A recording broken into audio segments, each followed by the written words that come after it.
What is poppin' YouTube? Back again with another video. Today we are talking about a secret alpha wide receiver that is being undervalued in the fantasy football community heading into 2023. So hit that like button, hit that subscribe button. Best free way to support the channel. Let's go.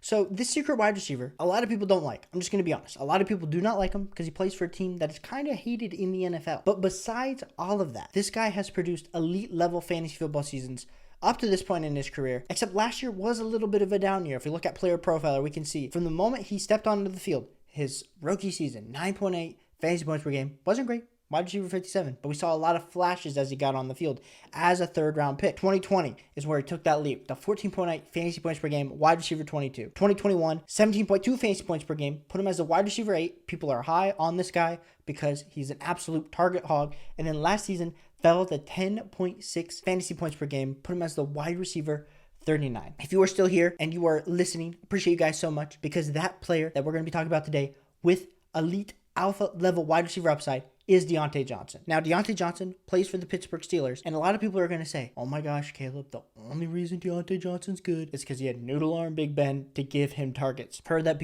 argument on Twitter from a few people, and let me just debunk that argument right now. Of course, he played with Big Ben his first 3 seasons, but if we look at last season, even though it wasn't great with only 10.6 fantasy points per game, he still had 147 targets. So the last 3 seasons, 144, 169, 147 targets altogether. That is a massive, massive target share for a wide receiver like Diontae Johnson. If we look at last season, like we said, 147 targets, put him as the wide receiver 6 overall targets for the year, which is absolutely great. Now, we can say, okay, he's getting the volume, but even though he got the volume last season, Caleb, he really didn't score on a fantasy points per game basis. And I agree with you. He really didn't. I think if we start to dive into the metrics, though, you are going to start to realize that Diontae Johnson is super undervalued.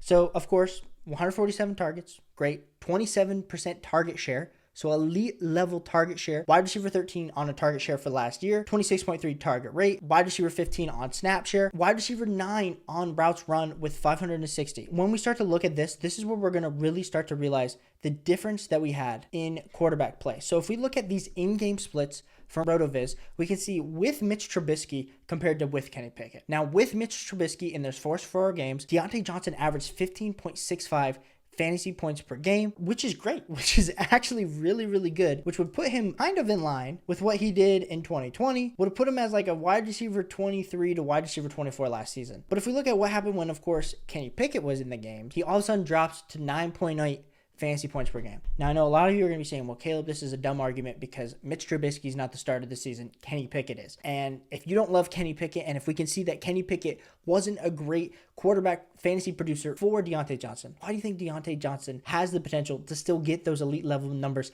as a wide receiver 1, as a high-end wide receiver 2? And the reason that I think he still has those high-end potentials is if we look back to the opportunities, and we're going to be looking at player profiler here, where we look at air yards. So he had 1,500 air yards, which puts him as the wide receiver 14 on air yards. Wide receiver 18 on an air yard share. And this is where it gets really good. Wide receiver 19 on deep targets. But last season, he literally had 0 touchdowns. My man pulled the freaking Kyle Pitts. But if we look at how many red zone targets he had, he actually had 18 red zone targets. Wide receiver 10 in red zone targets. My man was getting targeted the ball in the most highly valuable fantasy football position possible. But yet he wasn't able to convert a single one of those targets into touchdowns. Honestly, 85% catchable target rate, which, to be fair, he didn't catch all of them. Now, if you look at productivity, of course, he had 86 receptions, put him as wide receiver 13, receiving yards, wide receiver 27, yards after a catch, wide receiver 47. But this is the stat for me, which really cements Diontae Johnson for me in my mind as an undervalued alpha wide receiver, is his unrealized air yards, 875 unrealized air yards, put him as the wide receiver 2 in that category. So all we're here to say is that even with Kenny Pickett, there was a ton of opportunity for Diontae Johnson that he just wasn't able to capitalize on. Whether it was Kenny Pickett being a rookie quarterback, whether it was him not being able to catch the passes, those are all things that we have to take into consideration. But the thing is, all those issues can be fixed. The stats are there. The baseline is there for Diontae Johnson to jump back into that top 20, top 15 wide receiver finish that I think he has the potential to do.